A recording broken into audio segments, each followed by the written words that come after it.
Kartupeļu taču ir aiz vārtiem, meistar. Aizvāc savu drazu no maniem vārtiem, lai arī pa muti dabūs. Ak, tad tā. Mani kartupeļi draza? Principā jau tie nav mani kartupeļi. Jo es viņus Maksimā nopirku. Tu esi tāds lutausis. Bļāniec tinies. Labi, es pameloju.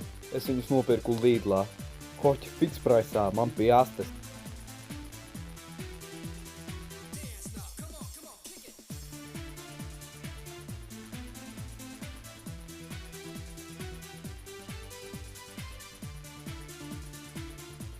Dēļ tevis skolas pusdienu piedāvājumā nebija pieejami kartupeļi. Tu saproti, kartupeļi vienkārši vairs neaug. Tu zini, kā es raudāju, ka tajā toverī nebija kartupeļi. Visi raudāja. Bet, kad skolas direktors pateica, kad kartupeļu vairs nebūs, es vēl vairāk raudāju. Un tev jau, protams, vienalga, jo tu tos kartupeļus neēdi, jo tev viņi negaršo. Nekaunība! Ko tu raudi par tiem kartupeļiem? Tāpat viņi nebija garšīgi. Nebija garšīgi? Tie bija vislabākie kartupeļi. Viņi tika likti uz šitā šķīvja. Un mizoti ar šiem instrumentiem.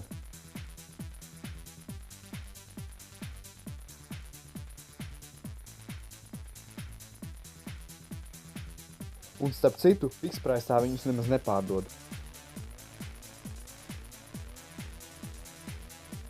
No šī brīža pārdos.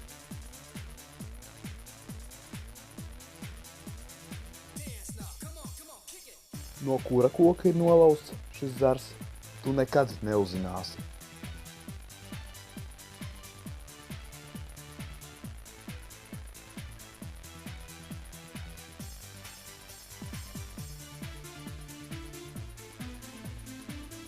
Labi, es atzīšos. Es visus kartupeļus paslēpu noliktavā, kopā ar citiem dārziņiem. Nu, ko tu stāvi? Ej tos kartupeļus. Viņi jau tā tur stāv 5 gadus. Bet pielūko. Tie kartupeļi ļoti ilgi jau tur stāvējuši ir. Kā tik nav puvuši un negaršīgi. Tā kā tā.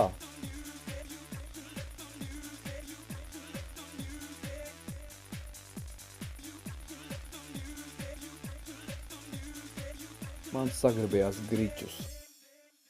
Kur tu slēp griķus? Kas? Kur tas ir? Mans māceklis dežurāns noteikti to būs paķēris pa nakti un aizcilpojis uz Alpu kalniem. Tu vairs nekad nemielos attiņus uz to rulli.